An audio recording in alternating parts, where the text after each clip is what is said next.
You ask Tiger to solve. This deals with linear equations with one unknown. The final result is x equals 4/9.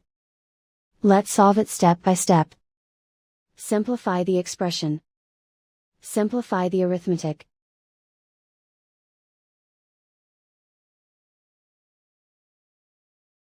Group all constants on the right side of the equation.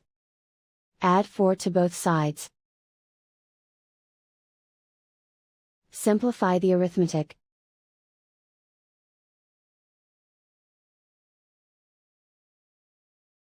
Isolate the x. Divide both sides by 9. Simplify the fraction. And so the final result is x equals 4/9.